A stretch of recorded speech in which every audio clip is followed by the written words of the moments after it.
for approval of the consent agenda. Seconded. Who approved? Who moved? It was Liz.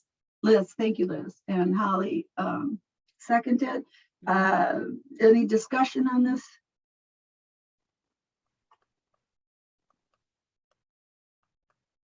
Okay, hearing none, I'm going to call for the vote. All those in favor, respond by saying aye. Aye. Aye. All those opposed to the motion on the floor, respond by saying aye. Hearing none, all those abstaining, please respond. Aye. Who's abstaining? Heather Edwards, I wasn't here, so I don't know. Okay, thank you. I just wanted to, just so we have it for our own personal notes, that's all. Okay, so we have, let's see, 25. So it'll be 24 in approval, 1 abstention, the motion carries. Thank you. I'm going to announce our new business. I have it in the PowerPoint. I can I'll show you that slide again because finally, yay, we received, I don't know, can you see this PowerPoint? Yep. The slide that shows congratulations. Okay, these are the awards from the HUD Continuum of Care funding that, oh, why is it going so fast? Okay, that we received, all these agencies. So congratulations, everybody. That was a lot of hard work. And why is it telling me the people are in the waiting room, but not letting me put people in? There we go. And so congratulations, everybody. Thank you for your hard work. And that's what we have. Okay, so now let me get out of the PowerPoint.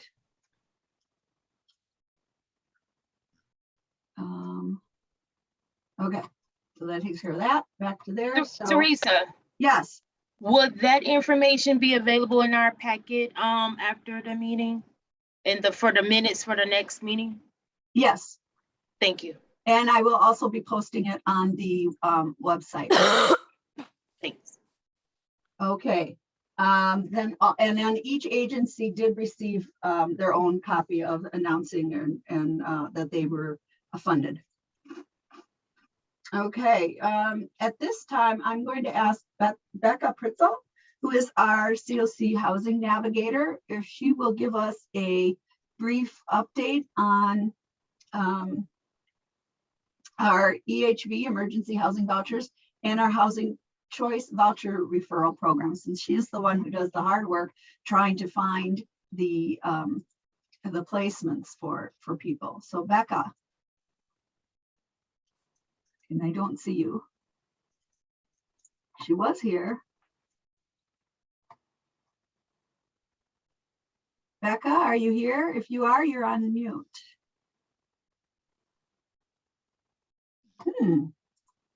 Maybe we lost Becca. We'll have to bring her back in. Oh no, there she is. Becca?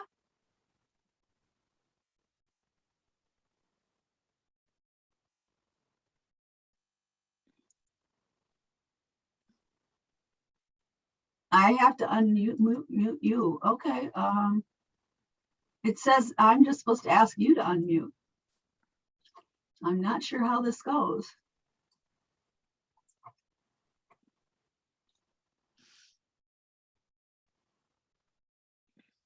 You can't unmute yourself. Ask to unmute. Try unmuting again, Rebecca. Rebecca. Well, isn't this fun? You want to log out and come back? Teresa, are you the one that's hosting? Yeah. So go over onto the side where you let people in and look at your list of names. Yeah. And then click on her microphone and see if that works. It just wants me to ask her to unmute. All right, you must have some system glitch then. And it says allow participants to unmute themselves. I just unmuted everybody, but it's not unmuting everybody. So I'm not sure what's happening. You just muted everybody. And now I clicked unmute. Well, I know, but I just got the thing up on the screen that said, Did it unmute you now? Now I muted you. Okay. yep, Yep. All right, I'm going to try this one more time. Yes. Okay, so Holly's unmuted. Come back. yeah. We'll come back. So let's just take it as we're all muted now though. So if you want to talk, you have to unmute yourself. Yeah. So Becca, I did try to unmute you and it did not do it. So I'm going to unshare and I'm going to let Scott share. Why is this doing this? Do you think this is my first meeting here? Okay. So Scott, you should be able to share now. There we go. And this is our system performance meeting measures, sorry. You're on, Scott.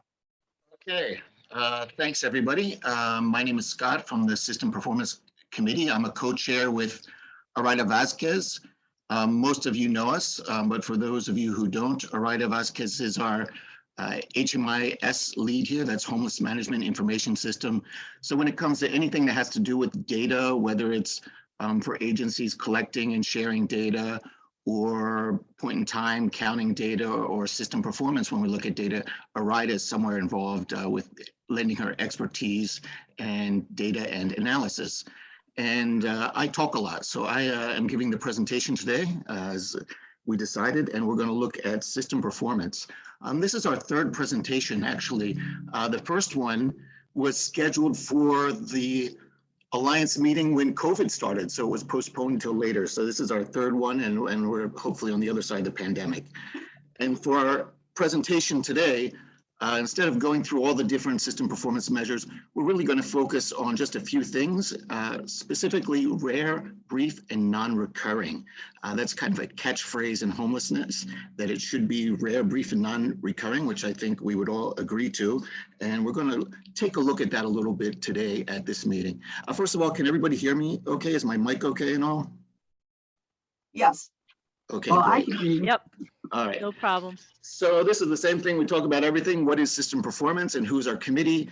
System performance measures are some measures that we use to look at a couple of different things. One, the length of time homelessness in a given area, how many people return to homelessness, the number of people who are homeless in an area or a COC, whether people in the HUD COC program are showing growth in their income, how much of our homelessness is first-time homelessness. There's some other indicators on category 3 homelessness. That's people who are not literally homeless according to the Hearth definition. We won't really go into that. And also successful housing placements, the percentage of people who exit into permanent housing. And we have a special committee for that. We're the System Performance Committee. And system performance, we're really system oriented. We're looking at Racine, the Racine continuum of care, the Alliance as a whole, versus individual projects. We're really seeing how well we work together to address homelessness. So the data that we look at is looking at a number of agencies together. It's sort of aggregate data to see how we perform. And we look at the trends that are going on in our performance and try to come up with some explanations. We recommend some actions. And also we're working on developing some reports and proposed targets for system performance. So that's kind of who we are and what we're looking at. And again, just as a background, in our system performance measures, we're using the HUD homeless definition that comes from the Hearth Act, basically looking at people who live in places not meant for human habitation, or in emergency shelters, or motel voucher programs paid for by a third-party agency, or transitional housing. We're not looking at people who are doubled up, meaning they're staying with friends or family. And the period is the government year, so we go from October to September. So when we talk about 2021 in this report, we're really talking about the period from October 1st, 2020 till September 30th, 2021. A lot of stuff happened. This is in the middle of the pandemic that we're looking at. We had the election taking place in 2020. That's in the beginning of this period that we have. We started having supply chain problems, vaccines came out, all kinds of stuff was happening, but that's really the basic period that we are looking at. So let's first look at rare, not occurring very often, and we're going to try to at least get an idea of to what extent homelessness is rare in Racine. Is homelessness becoming less rare or more rare in Racine? And how rare is homelessness in Racine in comparison to some other communities? So let's take a look at that. When we look at how rare homelessness is, we're really counting the number of people who are experiencing homelessness in Racine. And we use two different places to count that. One is the point in time count that counts the number of people who are homeless on a single night. And when we do that, we get data from the shelters, and we also do an unsheltered count. So that includes data from Bethany Apartments, that's transitional living, Burlington TLC, Halo, Safe Haven, the Union Grove Grant Per Diem program, the Women's Resource Center shelter, and the unsheltered count. Then we have an annual count that counts the number of people in the HMIS system who are homeless throughout the year at any time, an unduplicated one. And that has a smaller number of agencies that are inside that count because we don't count the agencies that work with victims of domestic violence because of statutory reasons related to confidentiality. So we have two different places that we look at it, but let's take a quick look at point in time, January 2021. So this is, more than a year ago. And during that point in time, we had 145 persons experiencing homelessness that we counted on that day. I believe it was January 22nd. 95 of them were in emergency shelter, 42 in transitional housing, and 8 were unsheltered. And they were in 80 different households. And that was actually the lowest point in time count we ever had here in Racine. So that number, 145, if we look at the population of Racine County in the census, the 2020 census, it was 197,272. So that's like 0.073% of the population. So it's a very, very small number. You can see that in that count, we had 24 homeless veterans. All of them were at Union Grove. 27 people were chronically homeless, and 3 people were youths in that count. So let's look at some trends. This is over time. Point in time started being counted in 2005. As we go through, you see our spike year was in 2009. That's the highest we had at 154. Our lowest was in the year we're looking at, 145. So that's the middle of the pandemic, you could see. You'll also see 2022 pops up there a little bit. We just had a point in time count in January, and we counted 193. So we were back up kind of close to the norm for Racine. There were a few minor issues with that count, but that's sort of how the trend's going. So this period that we're looking at was in the middle of the pandemic and was our lowest ever. When we look at it in context, again, you can see some of the numbers here. The households were low. You can see that light blue or light green, sorry, in the sort of third column there is 2021. That's the year that we're looking at. Low number, you can see the number of households with children was 109. It went up, or that's without children, sorry, it was 109 in 2021. It's back up to 116 in 2022. Households with at least one child was 13 in 2021. This year it's back up to 20, so about where it was before. One of the things I was kind of shocked by when I looked at the point in time count number in 2021 was the increase in chronic homelessness that took place. Our overall number of people homeless in Racine dropped in 2021 to the lowest amount ever, but look how high chronic homelessness was, 27 people. That's up from 11 and 12 in the previous years, and it was all in the shelters. So during the pandemic, we actually had people becoming chronically homeless while sheltered in our Racine shelters.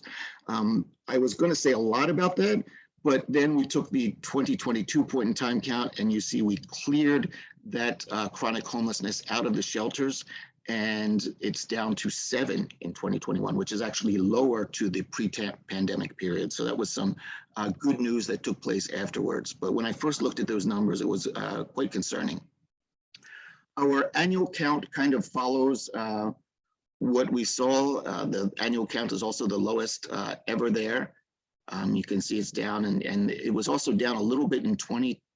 2020 was about half in the pandemic, half before the pandemic. 2021 is all within the pandemic period, and our annual count was also the lowest ever.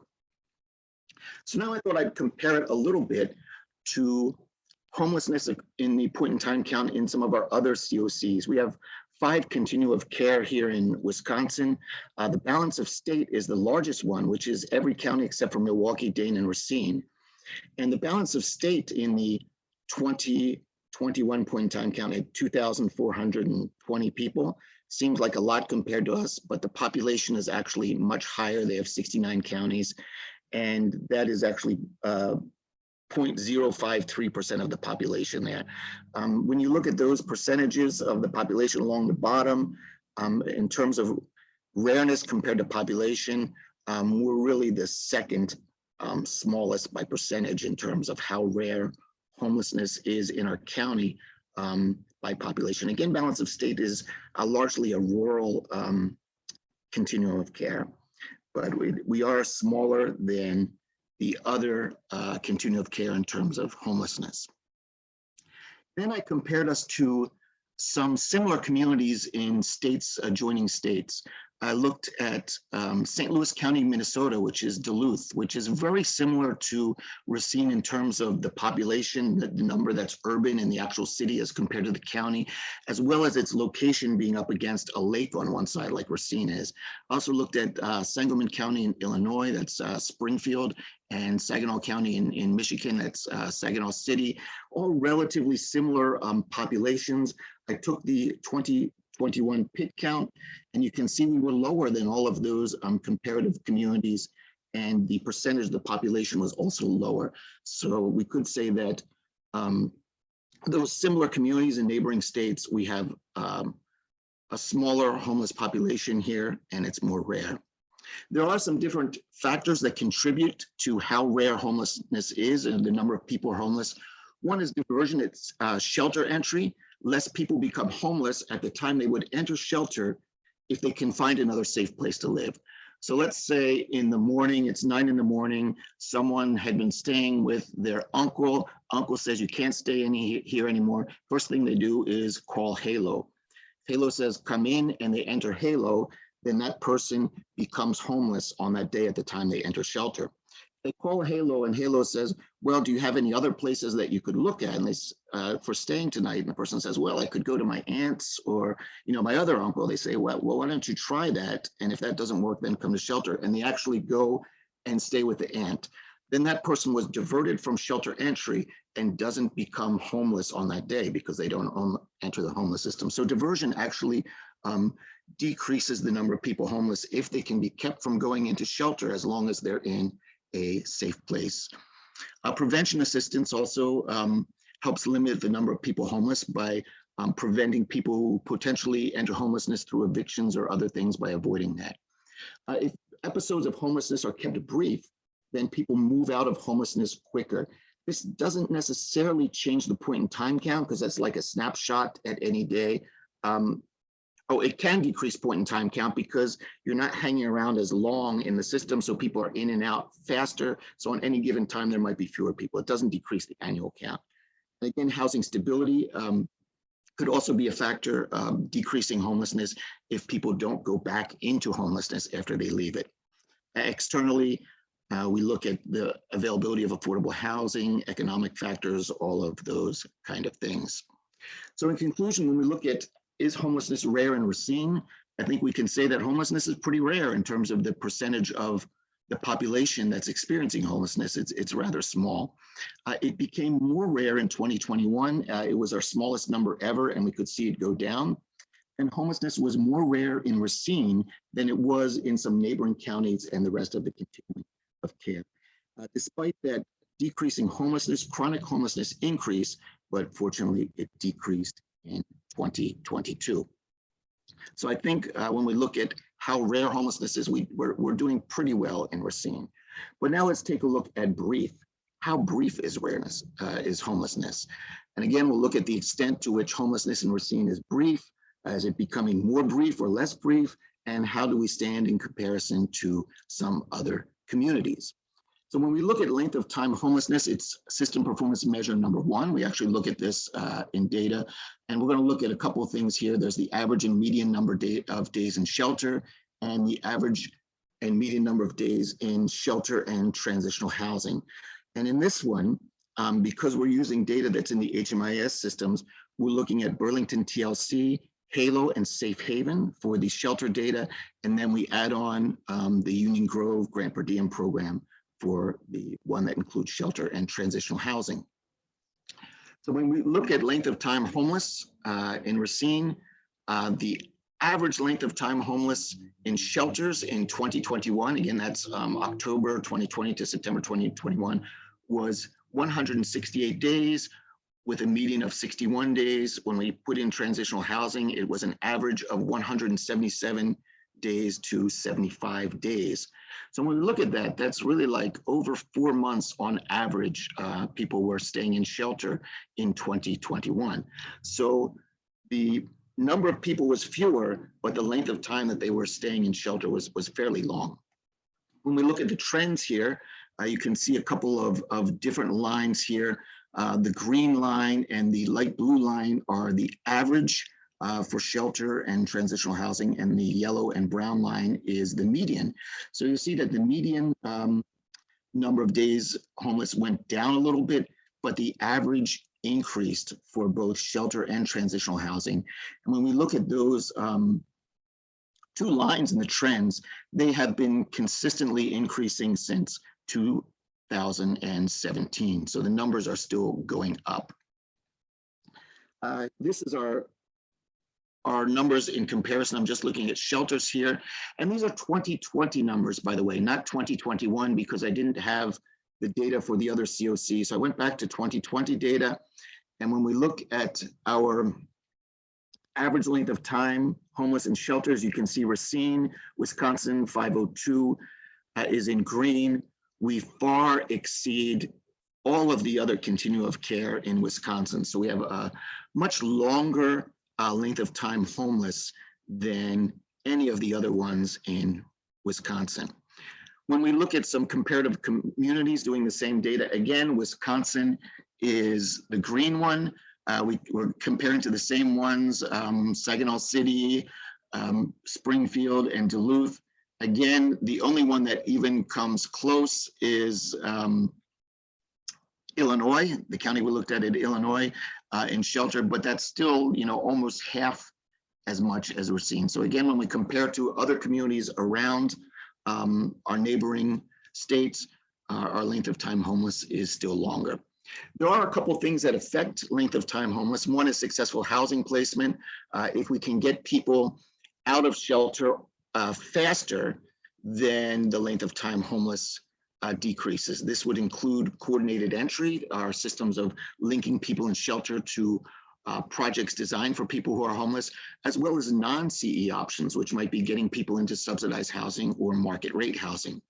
Shelters stay policies also can affect it. If we shelters that have sort of limited times that you can stay in shelter are likely to have shorter lengths of time homeless. And shelter case management, again, is how quickly can shelter case managers get people out of shelter and successfully exit into some kind of housing, especially when there are not enough coordinated entry options to get people out. Another factor that I know the shelters are aware of is high acuity. Some people have mental health or substance use challenges and other things that make it more challenging to help them get out of homelessness. Again, the availability of housing options is always a major issue when related to getting people out of homelessness. So in conclusion, our length of time homelessness is lengthy.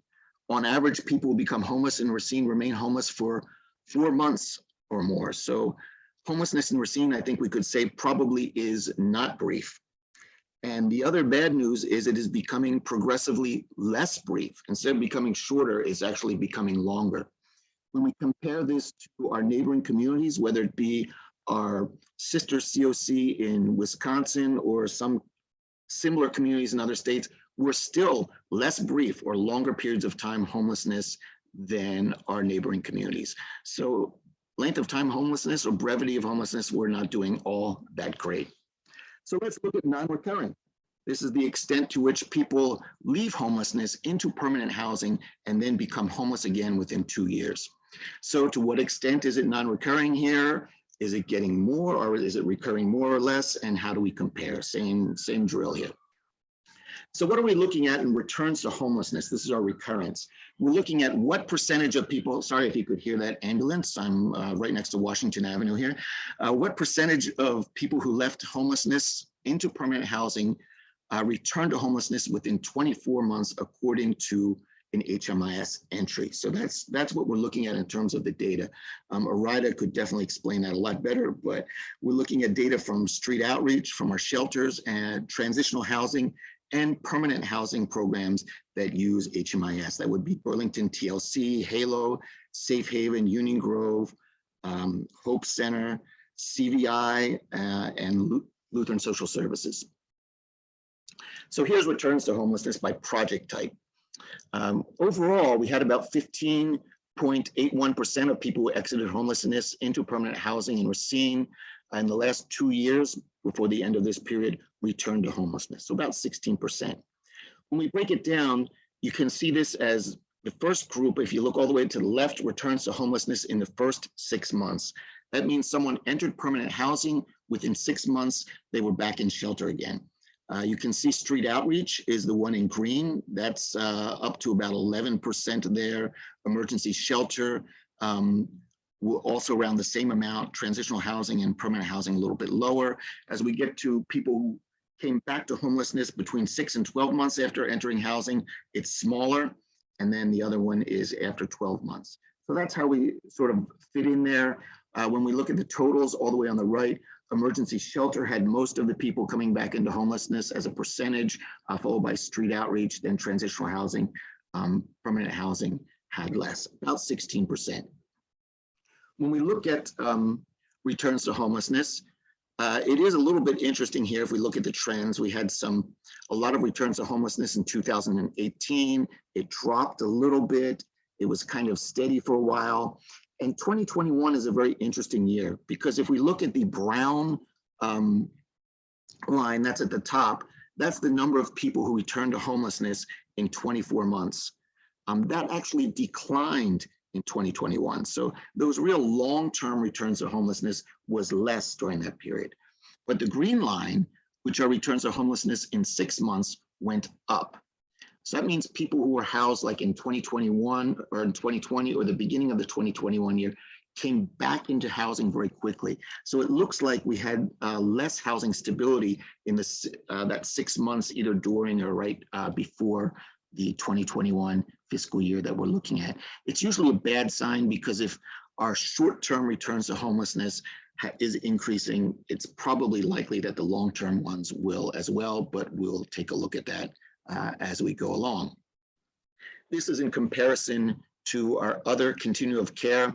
And again, this is using 2020 data, not 2021, because I didn't have the system performance data for those other CoC. So I did it by group here. If we look at the left, those are street outreach. You can see in 2020, our street outreach program, and that's, I can speak to that one because that's Hope Center. We run that, didn't do very well. We were the worst out of all of those, 45% returns to homelessness in 2020. The rest of our programs, shelter, actually performed better in terms of returns to homelessness than our other continuum of care in Wisconsin. So did transitional housing, so did permanent housing. The good news is that street outreach as a percentage of people in the system that we're looking at is small. So when we look at the total all the way over on the right, it's kind of shaded in light green. Racine still had the lowest returns to homelessness of the 4 continuum of care in Wisconsin. Now let's compare it to our neighbors in Illinois, Minnesota, and Michigan. Along the same thing, you can see that we do pretty well. Only Duluth, that's St. Louis County, Minnesota, does a little bit better than Racine in returns to homelessness, having slightly less. We did outperform them in Duluth in permanent housing, about the same in transitional housing, Shelter did much better than Duluth. Shelter was better than any of the other communities we looked at for returns to homelessness, but overall, not too bad. So the factors that affect returns to homelessness are the exit destination quality. You know, sometimes case managers might be tempted to mark an exit as being to permanent housing, even if it's to friends and family, and it's not real clear how permanent that exit is. A lot of times, if you mark an exit as being permanent and it wasn't permanent, it can come back as a return to homelessness. Housing stability is, of course, the major factor. Part of this is retention. If you're in permanent supportive housing, how well do people stay in that housing? That's one of the things that we look at in this measure. And the other is housing stability post-exit for our rapid rehousing programs that have a limited time for rental assistance and case management. A big part of the program is to prepare the people to be self-sufficient and achieve housing stability so that they are able to maintain their housing on their own and do not return.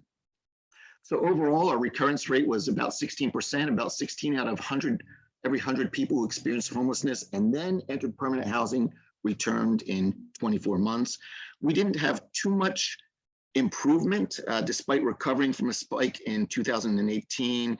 We're about at 2015 levels. So our returns to homelessness hasn't improved too much, but relative to other communities, we still have less recurrence than the rest of Wisconsin and most of our neighboring communities. So we're doing pretty well and we're not bad. At 16%, when we look at nationally at all of the continuum of care, we're just about the middle of the pack, I would say nationally. 16 is kind of an average number in the US.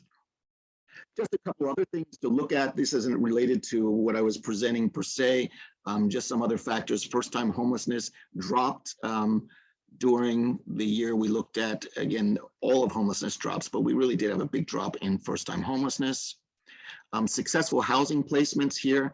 These are people in housing programs like rapid rehousing or a shelter and different things. You can see shelter, which is that yellow line, was pretty steady, and then they have a jump in successful housing placements in 2021. Pretty big jump, almost 10% or more. Large increase by shelter. They really did a great job there in our shelters during the pandemic. Street outreach increased slightly in terms of exits to positive destinations. And when we look at that top line, that's retention of permanent housing by permanent supportive housing. That means that people who are in our permanent supportive housing programs, which include the Center for Veterans Issues has housing for veterans, that's PSH. There's the Pink Ribbon program or Purple Ribbon program with WRC, and then HALO has it. It's close to 100% retention, meaning that people who are in permanent supportive housing were able to stay in their units through the period. That's pretty much the wrap up there. I'll say that overall, we could say that homelessness in Racine is rare. It's not very brief, and our recurrence is low to moderate. We're doing okay. So one place we're pretty good, another place not so good, another place I'd say we're kind of okay. So some recommendations. We did make a recommendation to the CoC Leadership Council to really look at these returns to homelessness, especially as shelters, to focus on the factors that are increasing the length of time homelessness and try to develop some strategies for addressing them. So after our last meeting, the System Performance Committee made an official recommendation to the Continuum of Care Leadership Council to try to address that. One of the things that we're doing as a committee this year, we are looking at reporting, looking at our system performance data and trying to disaggregate it a little bit more by project and some other indicators so that we can better understand why things are happening and provide better analysis. And we're also starting to talk about possible targets for system performance in Racine. We see what we're doing, but how well do we want to be doing? And that's what I had, so I can take any questions from there.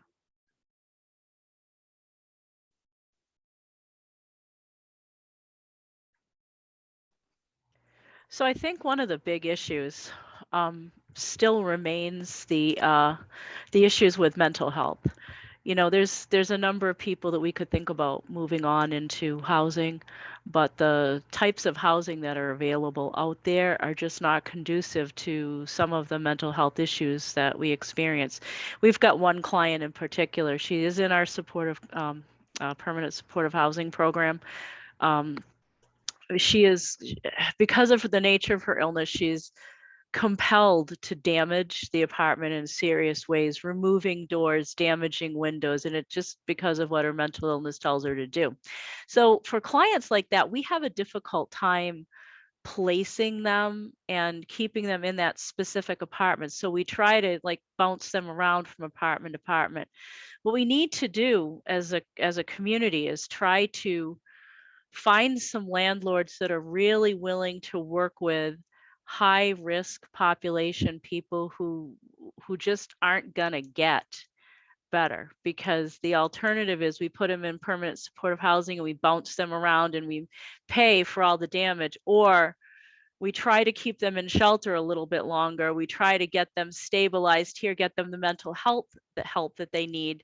But we know that that is an issue within the community too, not having enough resources, not having enough providers, not having enough prescribers. So it's kind of like a constant tension between when do we try to move them into housing and hope for the best? When do we try to keep them around a little bit more and try to stabilize them a little more? So, but it's definitely something to look at. And I really appreciate this, Scott. This really kind of narrows the focus down and lets us see where we are. So is it possible that I could actually get a full copy of this Sure. presentation? Teresa will have it. She can post it probably. Excellent. Just to talk about what Holly's bringing up, especially in the case of whatever conditions people might have in permanent supportive housing. And that's really what permanent supportive housing is for people who have a disability. And I would say that whatever's going on with that particular client that you mentioned, you've done a good job because the person is still in housing. So from a system performance perspective, that's a success. Whatever you've been doing and however you're managing that on, even if that person transitions to another type of housing that's a successful housing, that's okay. Because when we look at that, our actual returns to homelessness hasn't been too bad. And especially ones who are coming out of permanent housing projects. Our permanent housing projects returns to homelessness is pretty low. We've done quite well. And permanent supportive housing has done the best at retention. And actually, I think we're at like close to 99% sometimes of that, 97. I think we were at 97, now we're around 99, very good. We do have a lot of anecdotes to us when we have someone who's in a unit that really messes things up, which happens. We run rapid rehousing units and we have to deal with lots of evictions or possible evictions from people who have violated leases in other ways other than non-payment and sort of move them on to other units. It's challenging, but when we look at the actual returns to homelessness from permanent housing, it's not that bad. So we're doing something right despite all of those things. I think the challenge is the other point that you made. If people are getting held in shelter and not going into housing, then you're increasing the length of time homelessness. And from a system performance perspective, that does damage our performance and sort of it's not even really in line with a housing first perspective. And I think, you know, as a housing provider at Hope Center with rapid rehousing, I mean, we just have so many nightmares with placements and so on, and it's easy for us, me especially, to say, oh, housing first doesn't work because we have all these issues. But then we actually look at the number and the exits and returns, exits to permanent housing and the returns to homelessness, we're really not doing that bad. So something's going right to there.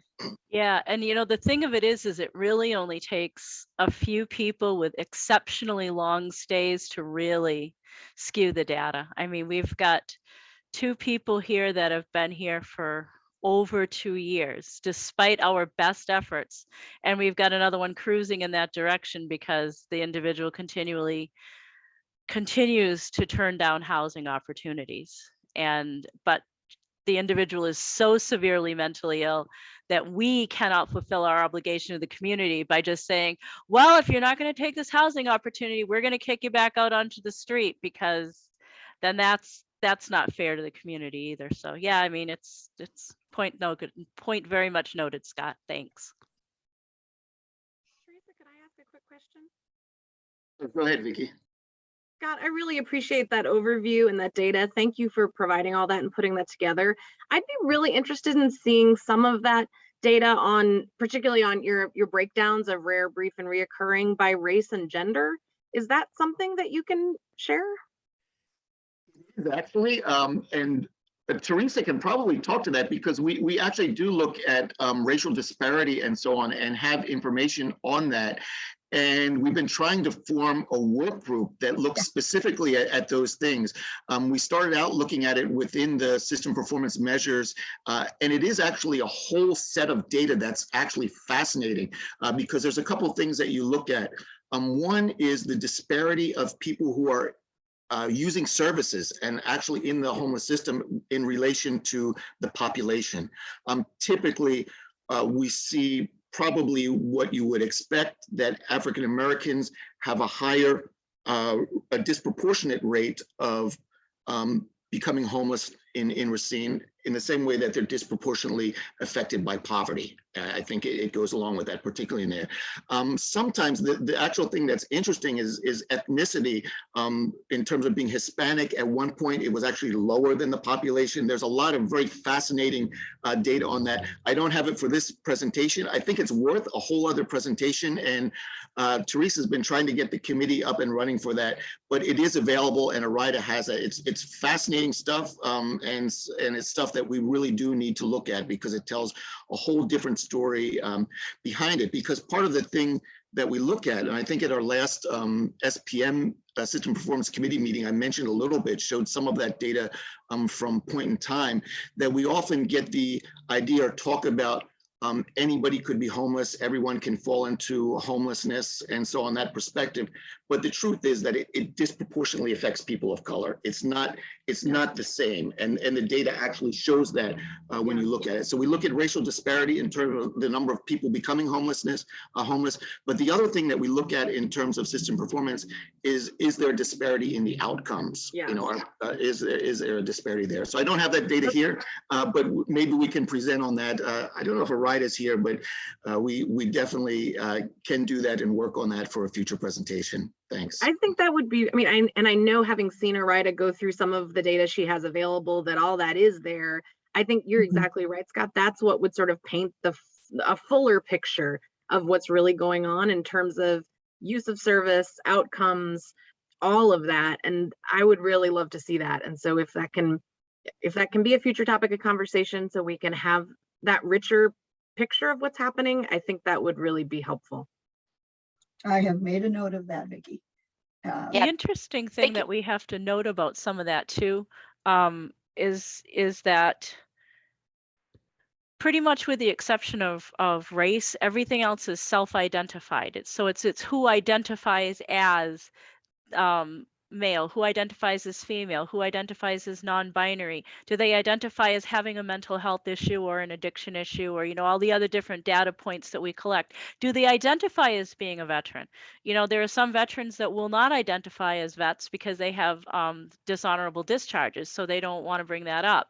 So it's just yeah, this is perfect. So, I mean, in some ways it's a little frustrating because you know that we're not capturing all of the data, but it is important for the people to self-identify the way that they feel and not the way that we all perceive them. So I just like to mention that because we need to squirrel that away in the back of our minds too, that the numbers may not be as exact as we'd like them to be. If I could speak briefly, as a landlord, going back to the permanent supportive housing issue with clients with mental health illnesses, I think a lot of landlords will shy away in providing assistance because of the lack of supportive services.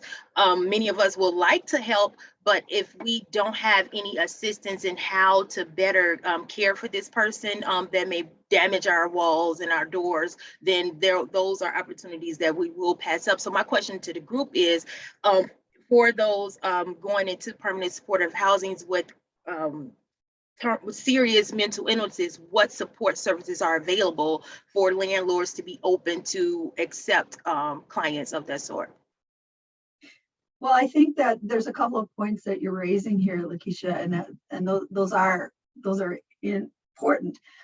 is that with the Housing First, there is, every client does have the right to, well, actually, I think it's more than just Housing First, but clients have the right to refuse supportive services.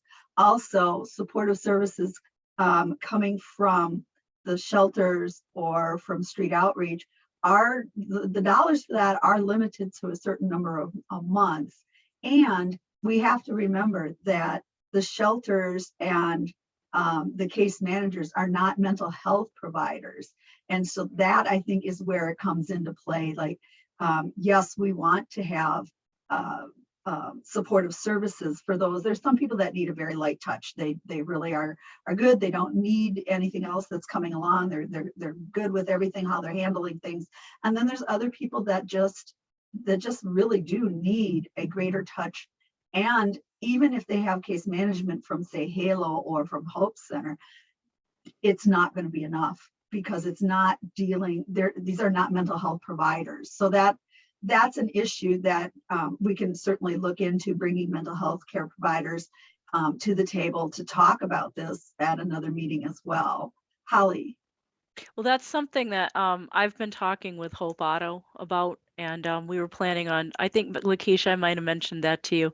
We were trying to get a bigger group meeting to talk about what can we do as a community to try to overcome the lack of available resources, just from, lack of actual prescribers nationwide, a lack of all of this stuff nationwide. The case managers aren't mental health professionals for the most part, but we do have the ability to link our clients up with the resources that are available. The key is, as Teresa said, we can't make them take it.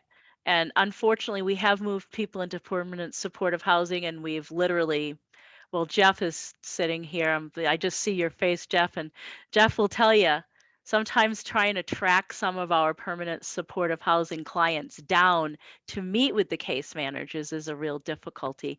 But I was thinking along the lines of maybe we could do something as a continuum of care to have some kind of education or resources for the landlords themselves.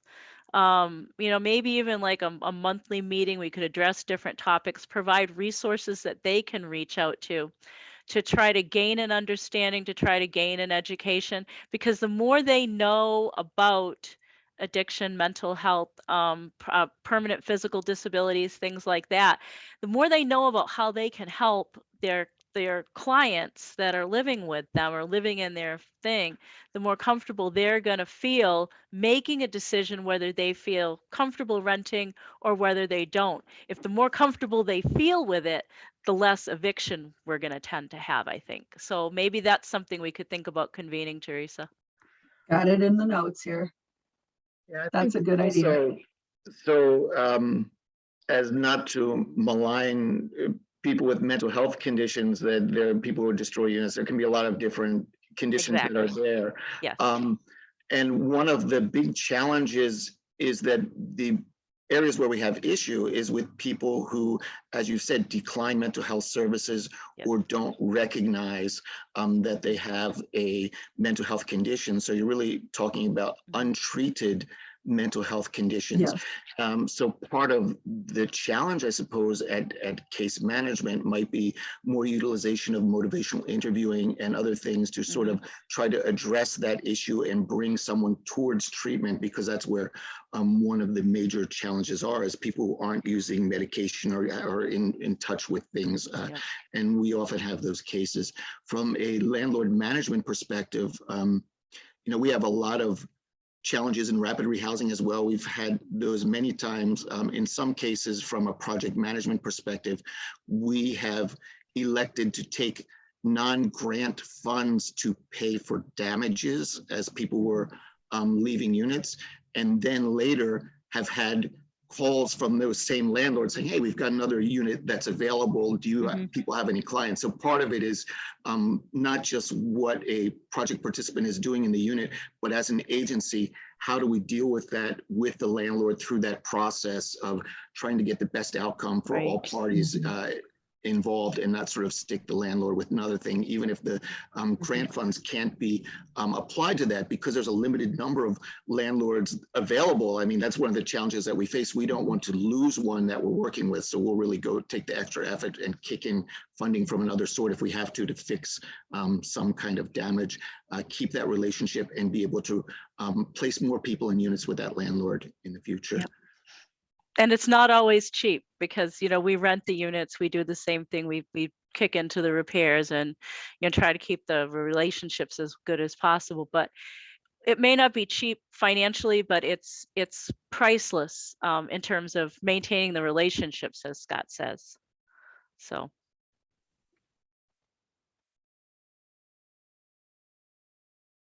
Anything else?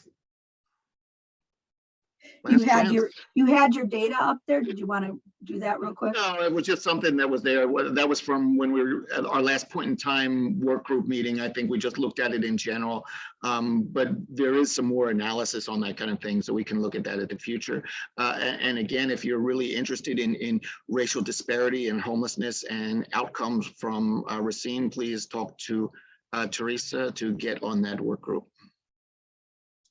Yes, put it in the chat that you want on there, and I need to get that moving again. It's a very good presentation. Thank you, Scott. It's enlightening to kind of get into dabbling for the in depth and using our Stella-vised data from HUD. We'll be able to do it even greater. Scott, I always enjoy the pictures that you have with your presentations as well. Great photography. So at this time, let's see if we can get Becca on to do her discussion of the EHVs, emergency housing vouchers, and the housing choice vouchers. Becca, can you? Hi. All right. Yay. I think I'm here. It Yeah. worked. Awesome. Had to log back in again, but this time it works. So Okay. Becca is our So- housing navigator. Do you want to give a brief description of what you do and then jump in? sure. I'm Becca Pritzel. I work for Institute for Community Alliances and also in hand with Halo as a housing navigator. The role is slowly developing. Currently, the main focus has been on getting together and moving forward with these emergency housing vouchers, and then some planning and moving ahead with other housing options with Housing Authority of Racine. And it also includes doing inspections in some of the apartments, so that way we can sign leases with individuals, and also looking for units while in the community and supporting the caseworkers as they're trying to end that time before someone's offered a program and then actually accessing their apartment. So I know Teresa was looking for information to start out with regarding the emergency housing vouchers. We had a meeting yesterday with WIDA, and it went very well. It seems like everything's moving forward as well as it can with the amount of volume of referrals that they have. Currently, Racine has 55 individuals or households that have completed a packet or in process of completing a packet. From that, 5 of those 55 have actually signed leases and are now receiving their funding and support from WIDA. I have 3 packets on hold that are needing to be uploaded today to go to WIDA so they can begin the process to having their own units and working with them. And we currently have 10 of those 55 that are pending, just needing to connect with the client and finish the paperwork so we can forward it to WIDA for that emergency housing voucher. And that's Perfect. the update. And then you want to talk a little bit about the housing choice vouchers. We've just started our partnership again with where we're at with that. There's not much that I can have updated. I know Holly may be able to provide, or you may be able to provide more information regarding that partnership, other than we're ready to go. The agencies are right, and I will be doing a training with all the agencies participating with that when the memorandum of understanding is fully complete with HARC, and that will be serving homeless choice through Section 8 and some individuals with disabilities. and that will definitely help continue to work towards ending our homelessness in Racine, or reducing at least the time that people have been in shelter and on the list. The biggest challenge is always with all of these is locating affordable housing that is safe and a decent place to live for everyone too. Yes. And Rebecca has, as far as I'm concerned, the hardest job finding those and matching them up. I don't know about that, but yeah, there's a great team that's in Racine and the CoC between all of the agencies that work with us and they have contact with Halo, Hope Center, Lutheran Social Services, Safe Haven, and Hope Center. There's a great amount of support, and the caseworkers are fantastic to work with. So I appreciate being here after these few months. And it's been great having you here. So essentially, the reason I wanted Becca to talk about this is because what we're doing is we're seeing the potential to get the 55 households set up, and through WIDA, through the emergency housing vouchers, and then hopefully maybe another 20 to 30 through the housing authority with the housing choice section 8 vouchers. So that's awesome for us, and that hits our goal of getting people into a housing environment where they can have that dignity of living on their own, of moving forward with the rest of their life. And I couldn't be happier that this has gone through. I'm so grateful for everybody in this CoC for all the work that they've done. So thank you, Rebecca, and everybody here. Okay, so the next person that I promised who could speak was Brendan Sanders. Brendan is going to talk about the home funds that have been coming through and are going to come through with the city and ARPA funds. So Brendan, are you? Yes, I'm here. Perfect. So I'll explain this. The city of Racine has received funding through the Department of Housing and Urban Development, and they're called Home ARP funds, and that's the American Rescue Plan funds. Home funds the city receives every year, and we typically use them for building affordable housing. We funded a TBRA program out of them in the past, maybe doing some affordable housing rehab. We funded some of our housing development nonprofits with those home funds. The new rules that are associated with this specific fund, it's $2.1 million the city will be getting, are that the home funds must target the homeless population.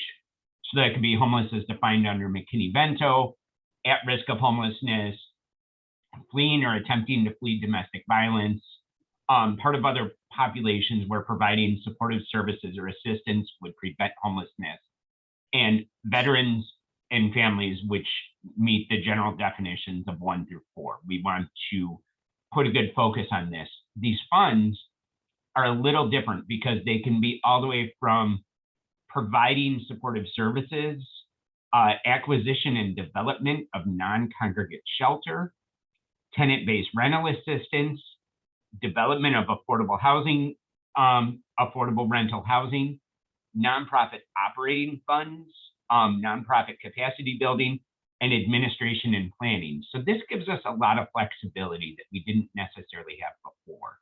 And what I'm doing right now is some outreach throughout the community, both directly with people who have lived experience of homelessness or homeless service providers, and trying to really find out what are the needs of the community. What are we looking for? I think we all know, Holly, you put it best. We need units for very difficult to house households.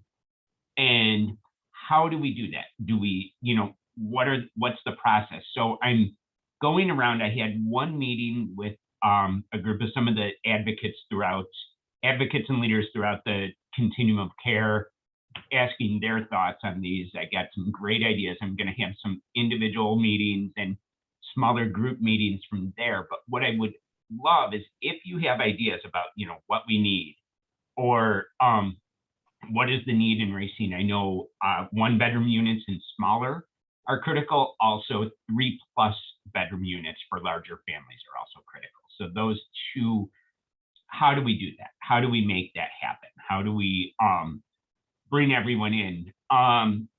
These funds are available for up to 10 years. We're trying to move forward so that we can have either a project built, designed, moving forward a little quicker than that. So I'm going to be doing outreach throughout the spring here. I will be checking in with people. If you want to connect with me, please do. My email, and I'll ask Teresa to share it somehow, but my email is Brendan, BRENDAN .saunders@cityofracine.org. And I will also, Teresa has been great at sharing contacts with people. I am excited to work with a lot of these groups and connect with people and really hear their ideas. And we've had some great thoughts so far. It's going to be a great process. Then we will eventually do a notice of funding availability. As far as the specific timeline, I don't have that yet. I want to do a really solid outreach plan first, and where I have my outreach plan designed, and I really want to work hard to make sure that all of our voices are heard, and we can really narrow in on a specific program that will help end homelessness in Racine. So that's a very quick intro. Please, please, please feel free to reach out to me. Also, I may be chasing you down and reaching out to you. So that is home ARP funds, and I'm happy to entertain any questions if there are any. And Brendan, I'm putting your email in the chat. Excellent, thank you. Make sure I spell it right. NDER. Okay, got it. Any questions on that?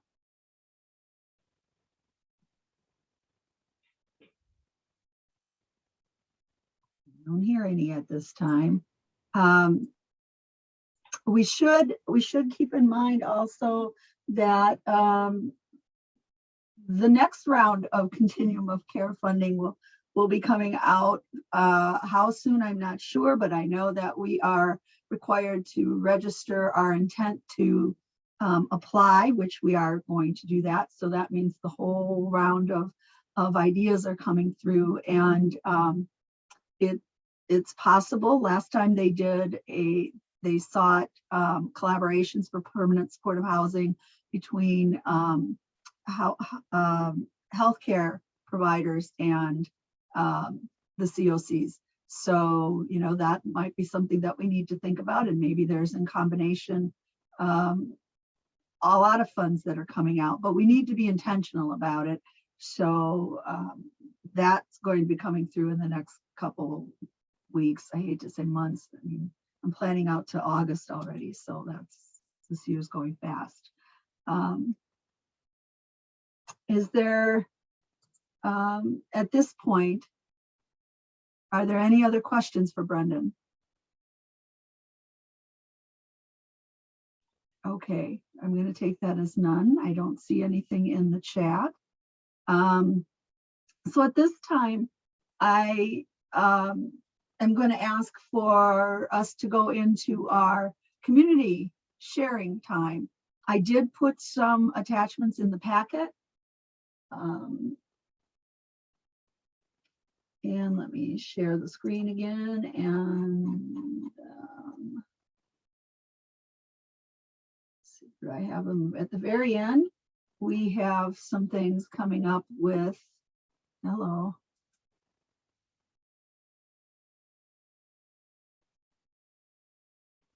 We have some things coming up with the, one of my boxes here, the extension, the UW-Madison Division of Extension, Racine County, Raising Children.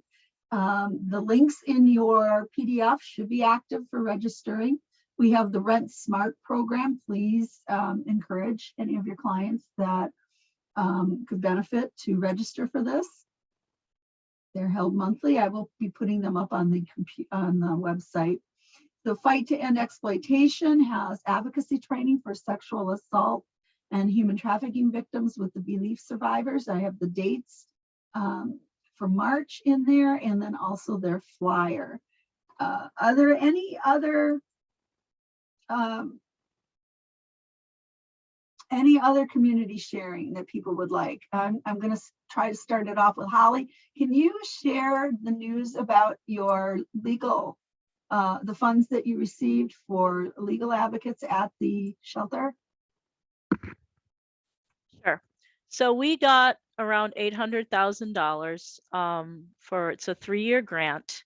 And so that money does not go to Halo the way that it kind of looked like it did. It's basically going to pay for 2 lawyers from Legal Action Wisconsin to be able to be present in the shelter. There are, the goal to that is that those lawyers would be able to help our clients address some of the outstanding legal issues that prevent them from getting housing stability. And it has to be within the purview of what Legal Action of Wisconsin is allowed to do. Because LAWs, there's not, I mean, there's some things that they can't do. So, you know, if somebody is accused of murder, they're not going to go in there and defend that client. You know, that's, you know, Right. one limitation. But they'll be present actually in the shelter, and they will be a dedicated legal team, so that we're not going to have to make appointments and hope that we can get these folks in there. We're not going to have to worry about Legal Action having a grant that will allow them to help people experiencing homelessness. Then it'll cover their administrative costs. We will get, I think, I don't have the numbers in front of me, but we get like 0.3 finance person to kind of cover the administrative costs, and we get a 0.5 case manager to be a liaison between the shelter and the housing and the Legal Action. So it looked like we got all this money. We didn't get all this money, but what we're getting is an absolutely phenomenal partnership with Legal Action Wisconsin, and we are so excited about this. We really think this is going to help our clients tremendously to be able to get back on the road to self-sufficiency and a home of their own, you know, a housing stability, I guess is a good way to put it. There's an aspect of dignity. It's hard to move on when you know you've got things hanging over your head. And this way it will help them get a good fresh start. I think that's awesome. Yeah. Great. When will this start? When I'm will sorry, it Lori, I start? can't hear you. When will it start? When does it start? We are just waiting on a couple of the actual letter to come out. So we've seen how much we were awarded. We've submitted the stuff that we needed to submit, the audit and all that.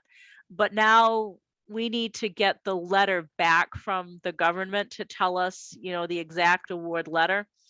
So we have to wait for that. And as soon as I uploaded the documents, I got this wonderful note back from the government that said, hey, great, thanks.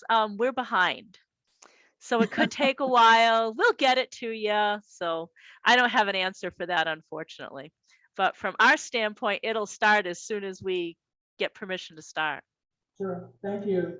Perfect. What else is going on around the CoC agencies? Any other programming announcements?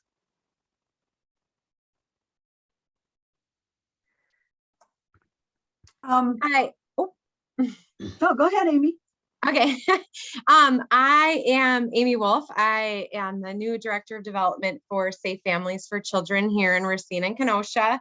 Some of you may have heard of us. We've kind of been working to get moving out here east of the interstate, but started that effort right before COVID. And so it's been a slow launch. But we work with volunteers to put a circle of support around families who are facing difficult circumstances, one of those being homelessness. In the past, so some of what we do is we host families, we host children, sometimes parents, and then we also just put a support, a circle of support, circle of friendship, and help families with whatever they need to do to get back on their feet. So in the past, we have worked with some families, I think from Halo, and we've hosted homeless families, and we've also been a support system for homeless families who are working to find housing, and we worked with families to do that. So we're here if you want to connect to, see what kind of families you could refer to us. I would love to do that, and we're working to get established here in Racine. Well, welcome. Thank you. Amy, could you drop me your contact information? I'll stick my, I'll send you my email address. Okay, thank All right, you. thanks. Okay, and I saw Pam, you had your hand up. Never mind. I'll wait till it's solider information. I was going to talk about WRC's DOA grant, but like Holly said, I don't know when that's going to come to fruition. But anyway, we did get dollars at Women's Resource Center to reinstitute our Safe Start program. So we'll be back working with kids to prevent domestic violence and other things, hopefully in the near future. Very good. Vicki? Hi, thanks, Teresa. I love hearing about all this state and federal money coming to Racine. It's really exciting.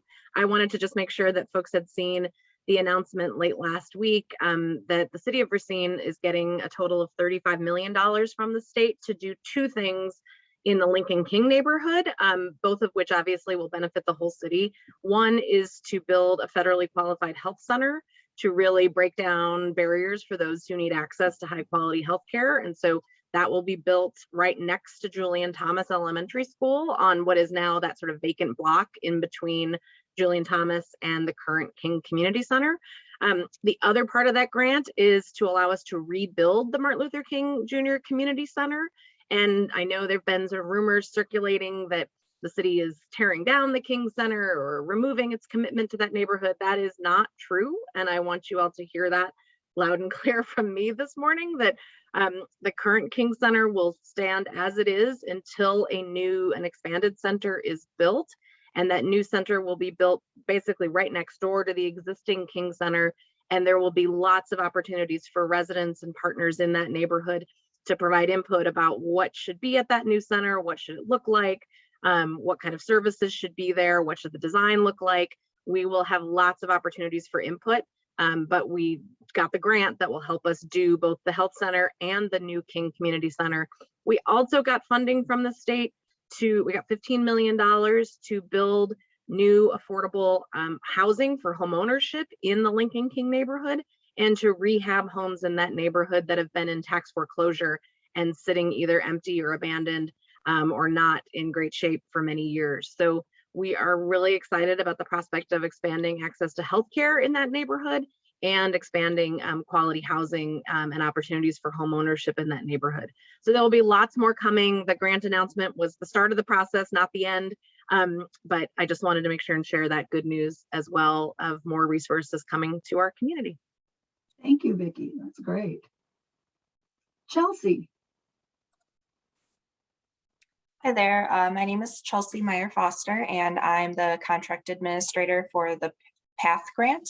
And we did just release our grant funding opportunities. So I put in the chat the link to more information about that. I know I saw Scott's on here, and so we do have some people that are familiar with that grant, but of course it's open to everyone, whether you have a history with that or not. And it is only open to counties that have over 150,000 people. So please feel free to check that out. And I'm not allowed to say much more about it right now, but we do have an applicant briefing, and then there will be a question and answer later coming up about that. So if you have any questions, you will see my contact information within that GFO, and you can just submit questions to me, and then we'll answer them for everyone during the applicant briefing and Q&A session. So thank you. Thank you, Chelsea. Scott. All right, hello. My name is Scott Hall. I'm a community health service rep with MHS Health Wisconsin. Since December, I have been trying to clean up and revamp our housing program that launched a few years ago, focused in Milwaukee and Green Bay counties. But as of the first of the year, we went statewide. So we just hired a housing specialist, and basically what we try to do for our members of MHS or Network Health Plan is offer ongoing case management and support, getting people connected with with services in the community, for people who are homeless, at risk of becoming homeless, or facing eviction, things like that. So we're trying to get connected with all the CoCs and see what's going on in all the different counties and communities so that we can better serve our members. So appreciate being here, and yeah, thanks. Welcome. Thank you.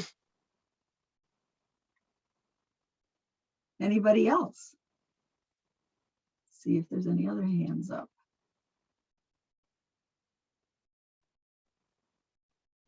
I don't see any. Okay. Great sharing. I appreciate all the information. There's a lot going on. Sometimes I'm thrilled that we're going to every other month, and then other times I'm writing down these ideas. Oh, we should have this person come and present. Oh, we should have this group come and present. So I appreciate all of these. And at this point, is there anybody who would like to offer any other update, any other news? Going once, going twice. Okay, and then I will end it with this. I am considering reopening our Slack account for increasing some of our update communications on the FAST. I will let you know about that. We are in the process of signing up for our constant contact. That again should help us with our communications coming out through emails. Mary Beth and I will be posting our links for the rest of the meetings on our website calendar for the rest of the year, because I notice sometimes when we send out certain sizes of emails, the resources and everything connected, people, their emails are bouncing back to us. So I can only assume that since the emails are the correct email addresses, that the bounce back is because the size of the attachment. We will also post the agenda on the website with the announcement of the meeting, so that you'll always have that. You can always connect to that. And as always, our sign-in time is at 8:45. That gives us 15 minutes to sign in to start the meeting at before 9:05. Which gives us an opportunity to have the longer presentations and doing business. Also, if you have not been able to or done so already, please sign in the chat your name and your organization so that we can keep tabs on who's been attending and make sure we keep our updates with our emails for sending out announcements. And let's see, is there anything else that we need? I don't believe we need anything else. So let's get 5 minutes of your time back. If I could have a motion to adjourn the meeting. So moved. Thank you, Holly. Is there a second? Second, Pam. Thank you, Pam. Okay, so anybody opposed? So I'm going to say that all those in favor, please log off. Bye, everybody. Thank you for a wonderful meeting. Appreciate you sharing your time. Thank you all.